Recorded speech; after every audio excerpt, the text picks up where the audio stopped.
Hello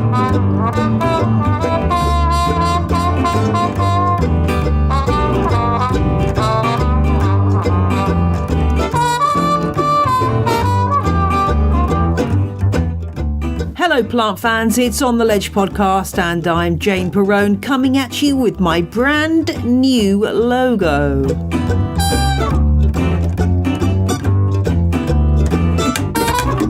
Yes, I hope you can see it on your pod app of choice now. My new logo in all its glory, designed by Jacqueline Colley.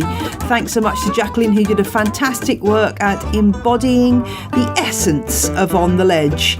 If you go and check out my Instagram at j.l.perrone, you'll see the black and white version, which I'm using as the main podcast logo, but there's also a version in two different shades of green, which is rather striking too, which I'll also be keeping on hand for various other projects. Do let me know which one you prefer. The logo features three plants, Monstera deliciosa, Sansevieria cylindrica and Begonia maculata whitei, three of my favourite houseplants. Obviously, there were so many more that we could have included, but you can't have them all. So I picked those three to represent different kinds of houseplants. So I hope you like it. I'm hoping to be getting some merch up and running before long, so you can buy your own On The Ledge t-shirt, mug or tote bag. I'll keep you posted on that front. And thanks to my Patreon subscribers who got a sneak preview of the early drafts of the logo and helped me to streamline the design and get one that really worked. And welcome to this week's new patrons. That's Sabrina, Matthew and Linda.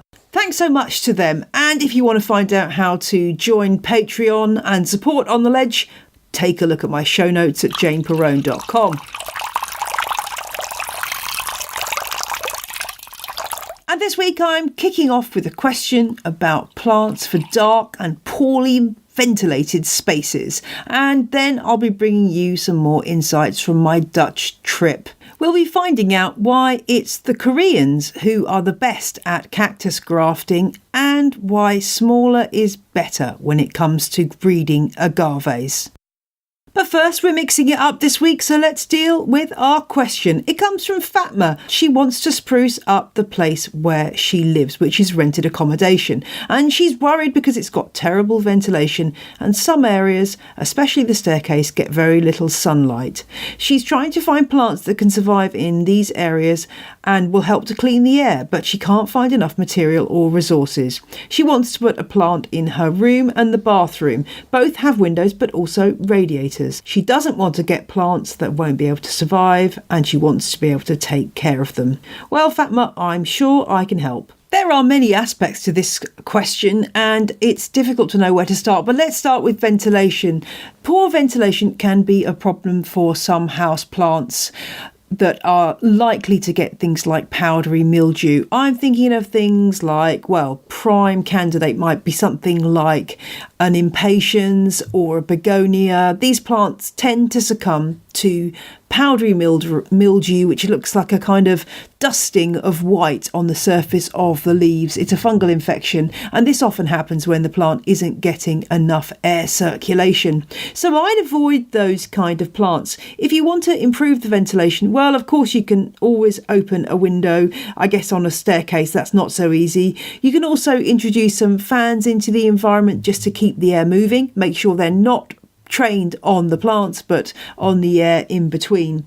But I wouldn't worry too much about terrible ventilation in terms of a lot of the common house plants, which will be more troubled by drafts of cold air than they would be by stagnant air. In fact, some house plants might actually help to improve the air quality, which is something that you're after.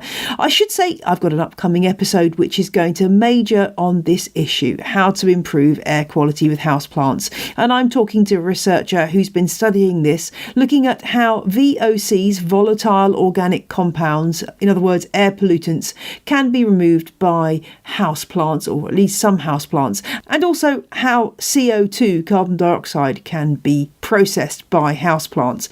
There's a lot to it, that's why I'm dedicating a whole episode to it. But basically, one of the things you should bear in mind is that a lot of those activities of removing pollutants and CO2 only happen at quite high light concentrations. So in Fatma's dark corners of her flat or apartment, she's unlikely to find that the plants are doing a massive amount in terms of cleaning up the air. I think you've got a plump for the real toughies of the houseplant world.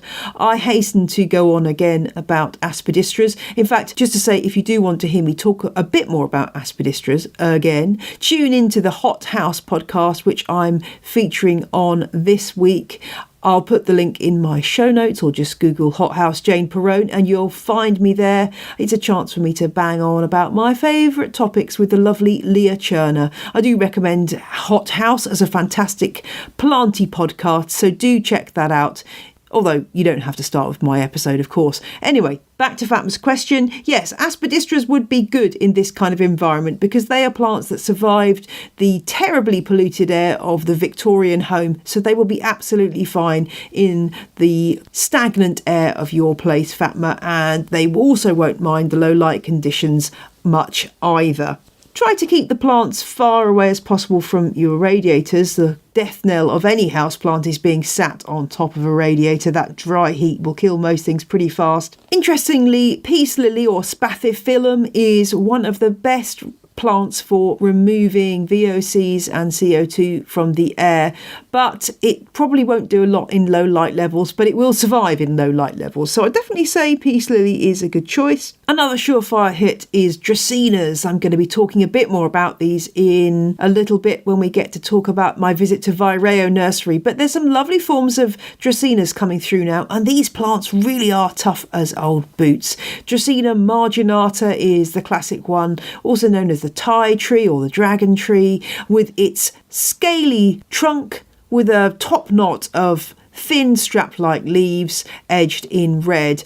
There's a new one which I saw in the nursery called Sunray, which is rather lovely with a sort of a golden stripe. This plant's been a bit out of fashion for a while, but I think it might be coming back in. So definitely check out Dracenas, Fatma. I'd also say that Sansevierias are absolutely fine for this kind of environment. They don't need a lot of attention and they won't be too bothered about the light situation either. There are so many lovely cultivars, as we discussed in last week's show, and they're very widely available these days. One other option for you, Fatma, the ponytail palm or Bocania recurvata. If you grow this one in shade, it's probably not actually going to put on much growth at all, but it will sit there and look nice without dying, which is a big thumbs up from me as far as I'm concerned. If you want it to really put on growth, you probably would have to add a grow light for this plant. But it's such a toughie with that thick swollen stem at the bottom which stores water. You know you don't need to water this one too often because it will get by if you forget for a few days, weeks or even months. I'd say a Schefflera or umbrella plant was also a great choice. Tough old plants these are. They're tree-like and they make a great specimen plant. You could even put your Christmas lights on them, one of these if you fancy it.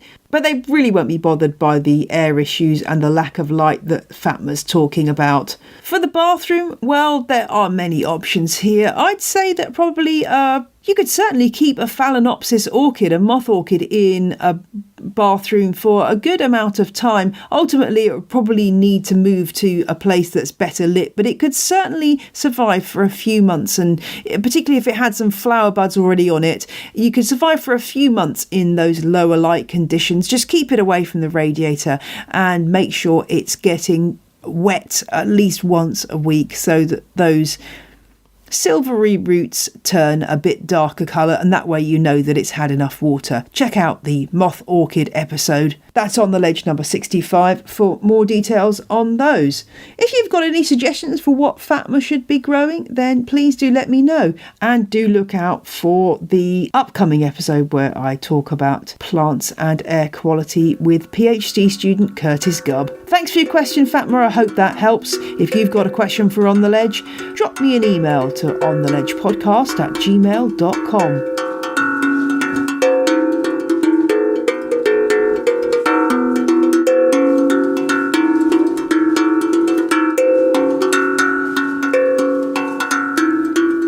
now back to my trip to the Netherlands. As you heard in last week's episode number 72, James Wong and I had a fantastic time wandering around the huge cavernous halls of the Flora Holland trade show, discovering lots of new stuff about plants that we grow indoors, and we had great fun. The following day we headed off early in the morning to visit 3 nurseries. As you'll remember, we were travelling as guests of the Joy of Plants, which is the kind of outreach arm of the Flower Council of Holland. Just to reiterate, they paid for my flight and my hotel room, but they didn't pay me to attend, just so we're totally clear and transparent. And of course, they've got no influence over what I say in this podcast, which is entirely whatever comes off the top of my tiny brain. One of the things about visiting nurseries for a podcast is you don't realise until you get there quite how noisy and busy they are. So it's quite difficult to record good audio inside. Here's a little bit of a sample of what it sounds like inside a Dutch nursery.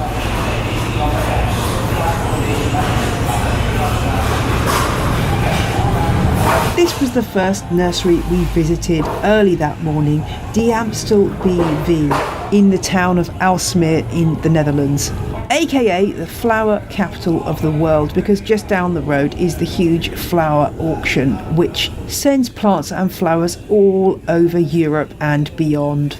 This nursery specialises in ficus, so they've got some amazing Ficus alii and Ficus Amstel King that are absolutely huge. I have no idea how they actually get them out of the nursery because they're up to about 4.5 metres tall. Do have a look at my show notes for some pictures of these plants. They also have lots of Ficus elastica, Ficus fibrosa, Ficus ovalifolium, and also lots of the ficus that are very on trend at the moment, Ficus lyrata, but also some new and upcoming ficus species which we haven't really yet seen here in the UK. Over to Hans from the nursery to explain a bit more. I'm Hans Wegbrands. I'm the manager over here. What an amazing nursery. How long have you been operating on this site? I've been operating here for 30 years now. And what are the exciting new things that you're starting to see come over from your suppliers in tropical parts of the world? Are there new things we're still going to be seeing? There are a few new things coming, especially in the ferns and some in the ficus. In terms of variegation or yes, new? variegations. Is that what your customers are asking for? Yeah. Yes. Lots of variegation. Yeah. And is that hard to achieve in terms of growing plants on and making them look good? Variegated plants tend to be a little bit weaker, or can you? I don't think there is a problem with variegated plants. No, we can grow them. That's no problem. And what about the Sansevierias are so popular now? Are you still finding that customers are wanting a Sansevieria? Have we reached peak Sansevieria now, or? I think we reached peak. Yes. Yeah. They are coming quite a lot. A lot of China at the moment, in different varieties and different sizes. So I think we achieved peak. You've got some beautiful, you would say ficus, I would say ficus here. Yeah. Beautiful species that we don't really see in the UK. You were showing me one called Flores, one called Forest, one called Roy. Yes. These are incredible plants that we're not really seeing. I'm hoping they're going to be coming to the UK. Are these in the same as Ficus lyrata in terms of easy-ish to grow? They are quite easy to grow. The Ficus Roy is no problem. The Ficus Forest, it's a bit difficult. Okay. It needs a lot of light, but it's a very nice one. The Ficus Flores is quite new, but it's not so easy. So you've got to have your wits about you for that one. Yeah, well, lots of my listeners love a challenge, so that's great. And is there anything else in the line of tropical plants? You've got beautiful philodendrons here. We've seen the gold cellulum, which is particularly nice. Yes. Are there any other philodendrons we should be thinking about looking for in the UK?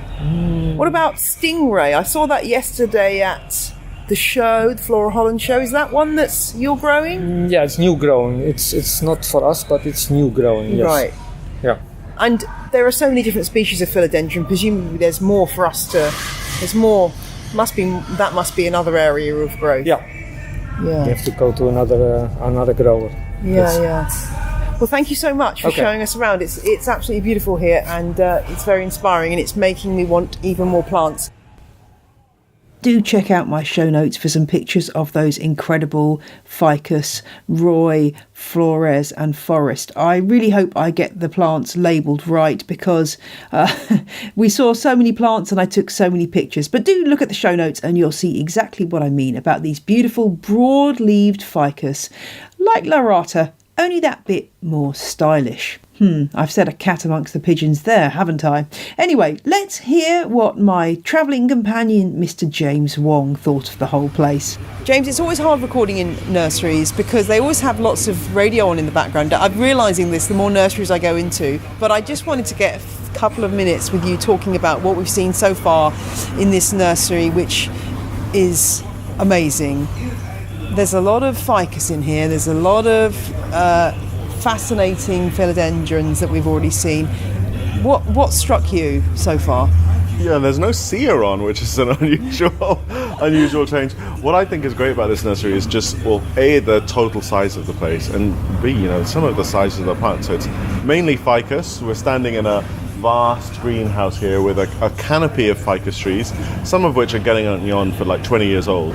And then beneath that canopy, to take advantage of the kind of the empty floor space underneath it, in this room loads of philodendron, but then and there's agalanemas, and in each room there's just thousands and thousands of plants, and that sound you can hear are trolleys that are being zipped around all over the place, just carrying loads and loads of them from all different directions.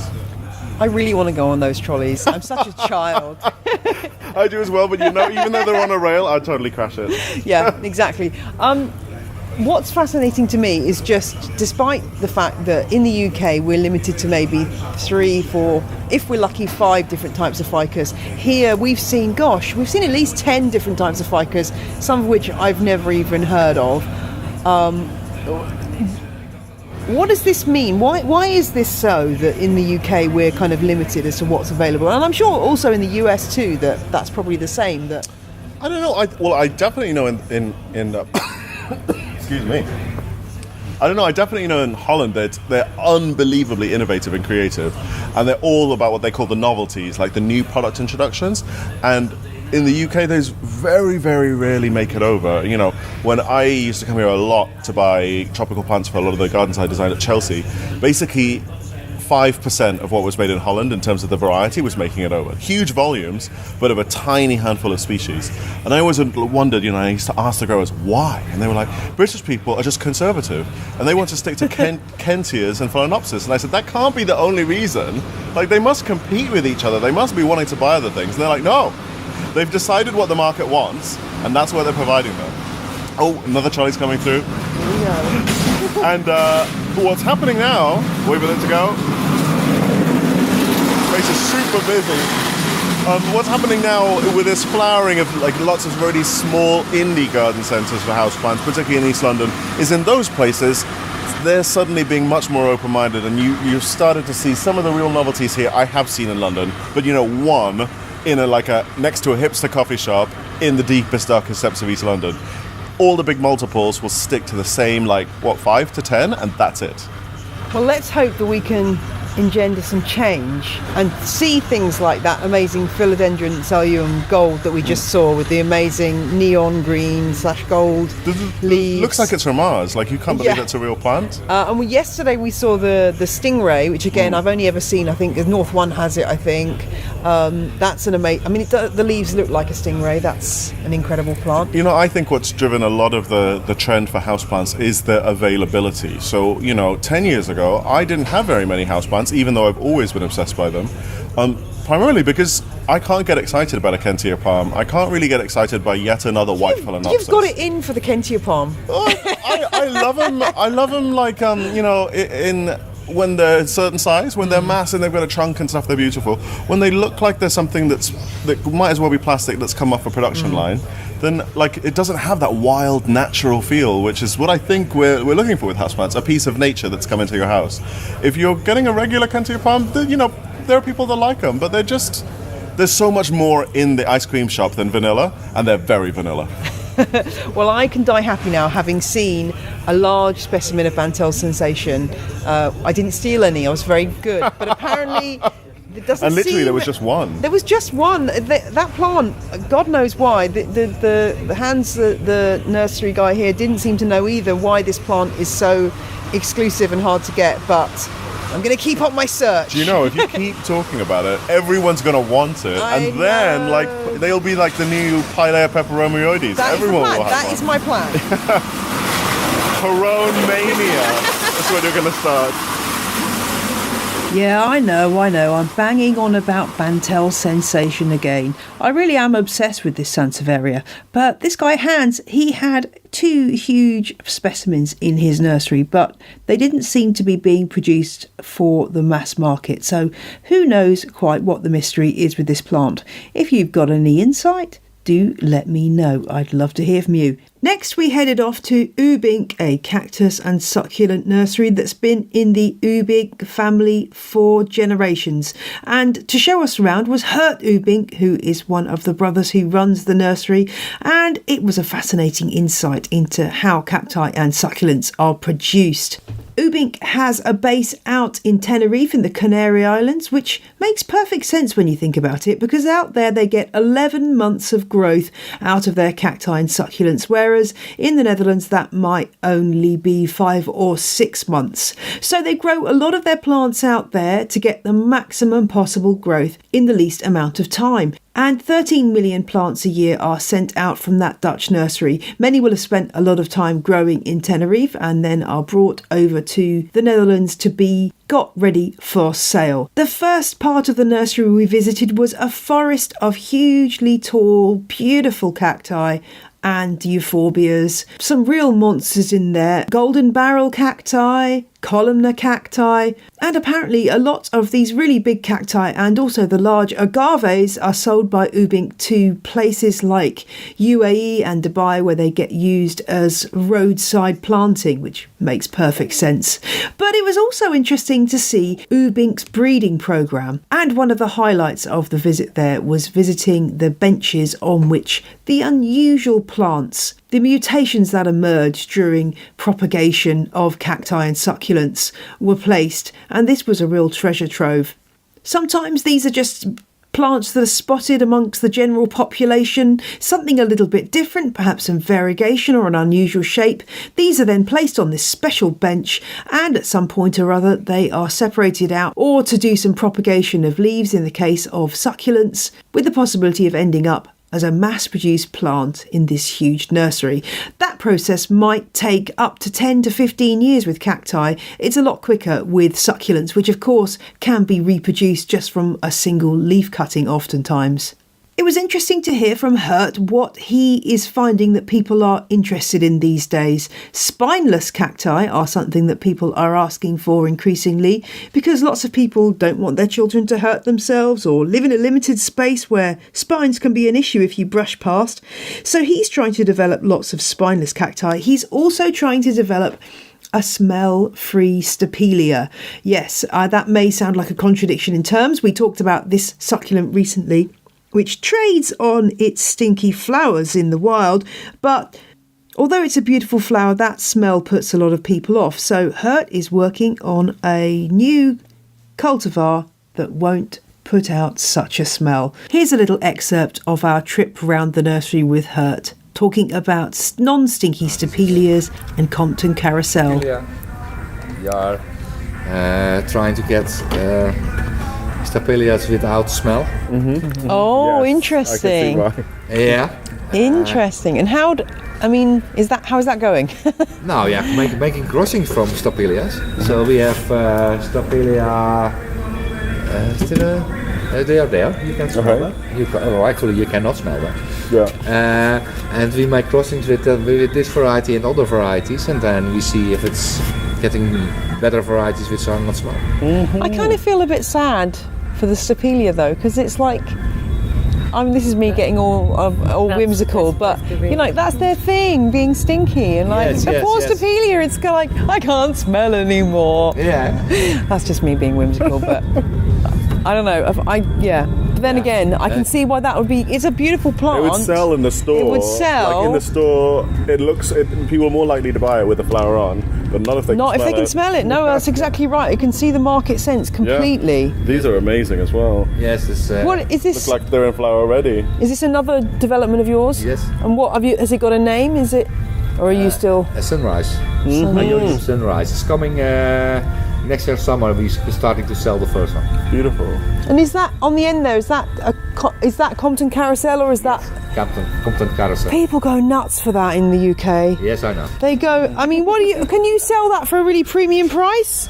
You must be able to. It's so popular in the UK. Does that sell for more than a normal Echeveria? Does that sell for more than a normal Echeveria, that Compton Carousel? You must be able to sell that for more than a bog standard Echeveria, surely. Yes, we sell it for more price. Because it's also not commercial. It's not. It's not very. It's very bad to make cuttings and things. Yeah, it's not easy. These are the ones you like. So this is definitely a point worth bearing in mind when you're looking at buying cacti and succulents. If you're buying something that's hard to propagate, either a cactus which has to be grown from seed, and obviously that takes longer than vegetative propagation, or something that like Compton Carousel that's for some reason a little bit tricksy to propagate, possibly because it's variegated, that means that's going to push the price of your plant right up. Of course, once a grower has mastered propagating a plant successfully for the mass market, the price, which may start out sky high, will rapidly drop until a plant comes into general circulation. And this is what's happening a huge amount at the moment with so many different kinds of cacti and succulents. As the demand goes up and breeders master and mass produce these plants, we're seeing them on the shelves of our supermarkets, garden centres and nurseries. There are always going to be some plants that are going to cost more, of course. Those 3 or 4 metre high columnar cacti I mentioned at the start of our tour of Ubink, those have had many, many years of work and growth put into them, which means, of course, they're going to cost a lot more. Caudiciform plants, those with a fat, swollen caudex, things like Stephania and Dioscorea. Again, those often take a long time to get that big, fat base established, so hence they tend to cost more money. Let's hear a little bit more from Hurt about the table of delights that James and I were cooing over, all the interesting specimens that he is keeping for possible propagation and mass market production. Top tip. Yeah. And this is a little bit hobby? Oh, these are the ones you liked yesterday. That's so weird. Oh yeah. Yeah, we are. What we're doing here is we produce about 12 million plants a year. Yeah. And if there is always a little bit mutation, Yes. or a strange one, and you put them here, and especially the beginning years of the company, they started with this, and they put the plants here, and we let them grow here a little while. And sometimes we have weird ones we are starting to propagate because we have, for example. James likes weird. Yeah, anything. I'm all about the novelties. Like this third one. Wow. That's going. Yes, you have. This is the first one we have, but we produce now about 8,000 pieces a year. Yeah. By cuttings and seedlings. This is amazing. And also this one we produce now. This one is a new euphorbia we're starting to produce. So sometimes, yes, the most things are standing here and they're standing here for 10 years or 15 years. Once every 2 years we retransplant it. There are the first seedlings from my father are here inside. Oh, really? The yellow one there. Oh, wow. Oh, that's so sweet. So we have collector friends, we get plants and we say, okay, we put them somewhere, they are sold in the meantime, so we put them here. Yeah. I see lots of Instagram accounts with these variegated. Variegated, yes. Especially in places like Iran, they seem to be crazy for those variegated cactus. You just see whole benches of them. Yes, Iran, Iraq, China. You have to see there are in the world there are in Holland we have, for example, 1,200 collectors, and these collectors, the normal things they know, but if there is one variegated one, Yes, they. Is that Echinopsis subdenudata? Yes. Yeah. Oh, there you go. I got that right. That's good. There you go. It's just that's. I mean, I'm always a bit unsure with variegation in cacti, but actually that is lovely. That's really nice. And have you managed to? Is that one that you've managed to produce, or is that No, one you're not. still? Yes, it's possible. He's Oh, there you getting go. now It's hope. I love. What's this? Money, That's really lovely. Yeah, It's it's already also 25 years old. wow. They might as well be. They're beautiful. Cuttings out. And these caudiciform plants are very popular now.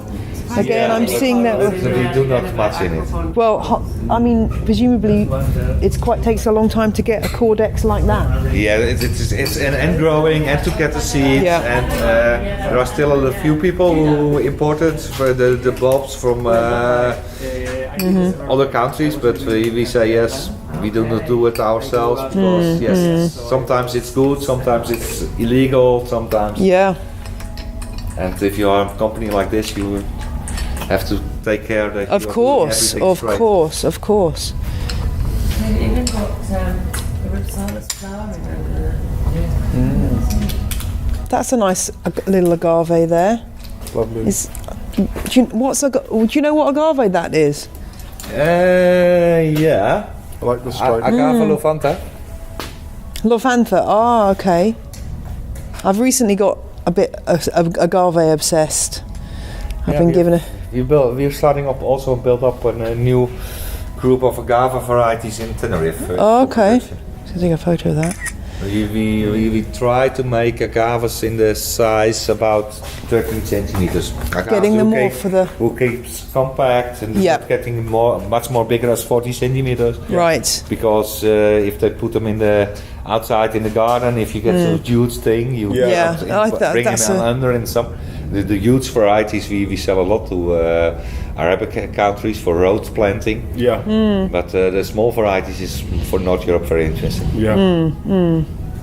So one last fact to bring you from Ubing. You may have seen on social media I took some pictures of the incredible array of moon cacti. These are grafted cacti, which the top section is either bright orange or yellow or red or pink. And this is grafted onto a base, a 9 centimetre base of Hylocereus, or Queen of the Night stem. So the moon cactus, or Gymnocalcium mihanichovii, this is a strange old cactus because it doesn't produce chlorophyll. So it has to be grafted onto some kind of rootstock in order to survive, because after all, a plant that doesn't produce chlorophyll is going to run into problems with photosynthesis pretty quickly. And how do I know that the Hylocereus pieces that it's grafted onto are exactly 9 centimetres? Well, that's because Hurt told me that's exactly what they asked for from the Korean companies that supply these grafted cacti. It's very precise manual labour that can't be done by a machine, and apparently only the Koreans are able to get those measurements quite so precise that all the grafts end up exactly the same size. Once they've been grafted, they arrive at the Dutch nursery and they're grown on, ready for sale. I'm in two minds about these grafted cacti because ultimately they're not a long-lived plant. The bit on the top, the moon cactus, tends to die after a few years, and so does the graft below. It's not something that will last forever. It's a novelty that is only a short-lived one. But it's something beautiful that often catches people's eyes. But I hope that it just inspires people to try a bit of grafting of their own with something that might last a little bit longer, and find out more about the fascinating process that is grafting. Our final visit of the day was to a nursery called Vireo, which is a really, really huge operation that produces many, many millions of plants a year, particularly Dracenas, Sansevierias, Zamioculcas, hibiscus, and all sorts of other houseplant delights. The part that we went to see was mainly growing Hedera Helix and Dracenas. Now, I've always written off Dracenas as being, well, rather boring, but actually, there were some lovely new varieties that I saw in this nursery, including one called Sunray with a beautiful golden stripe down the middle, which was really, really stunning. When I went to see Ian Drummond of Indoor Garden Design recently, he tipped Dracaena as a plant that is really coming back into fashion. So do look out for some interesting new Dracenas coming through. The Hedera Helix, well, I've always rejected this as a houseplant as being a bit too difficult to maintain. Really, to make this one thrive, you need to have a very cool environment, perhaps an unheated room or a nice damp bathroom. But seeing thousands of plants all suspended from the ceiling above, huge chain of English ivy was really something else, and it shows just how in demand this plant is. They have mother plants which they take cuttings from, which are allowed to grow long and then propagated, and then once the mother plants have got really big after a few years, those are then sold off to people who are looking for more mature plants, and they start all over again. It was an incredible operation at work. And it really gave me a sense of just the sheer scale of the houseplant growing that goes on in the Netherlands. I hope you'll soon be able to see a wonderful video put together by the Joy of Plants showing me touring some of these nurseries and talking about the experience. That'll be coming out soon as it's available. I'll be linking to it from all my social media platforms, and you can see me pottering about wearing my flowery jacket and looking very pleased with myself and excited to be in such a wonderful place. Just a reminder that I did also have a few more thoughts about my Dutch trip, which was in my Extra Leaf episode for Patreon subscribers. So if you're a Patreon subscriber of $5 a month or more, do go and check that out. I know that a few of you had questions you wanted me to ask. I know Ruth Webb was asking about calatheas on the trip. To be honest, Ruth, I didn't really see any interesting new calatheas. I think possibly all the interesting ones have already appeared on our shelves, and there wasn't really anything particularly new that I saw that caught my attention. But I just thought I'd mention that because I know you did ask the question. Some people were asking about sustainability. One of the interesting things I saw was a brand called Fair Flora, which is being promoted by Ubink and some other nurseries in the Netherlands. So this is a brand that's marketing plants as being sustainable. The nurseries measure their carbon footprints and make sure there's a really transparent supply chain so that the whole process is very open, and try to make their plants as sustainable as possible. For example, the labels of these Fair Flora plants contain bat guano, so you can just tear up the label, pop it in the soil, and hey presto, your plant's getting fertilised. I'll include a link in the show notes to Fair Flora. I'm going to try to get somebody from Fair Flora to come and talk to me for the podcast to find out a little bit more about what they're doing.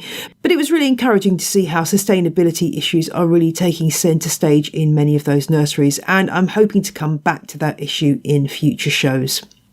Well, I hope you've enjoyed this week's episode. I will be back next week with another episode of On the Ledge podcast.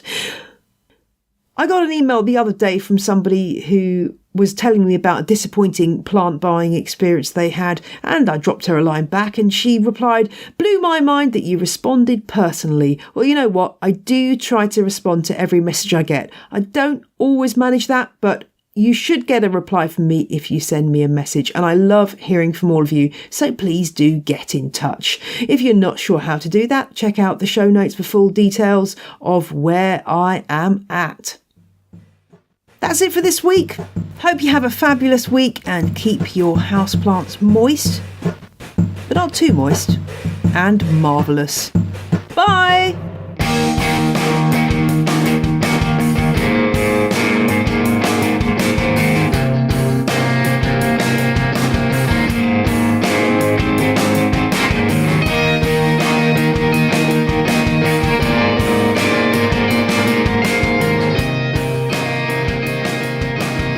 The music you heard in this week's episode was Roll Jordan Roll by the Joy Drops, An Instrument the Boy Called Happy Day Buchanan by Samuel Corwin, and Overthrown by Josh Woodward, all licensed under Creative Commons.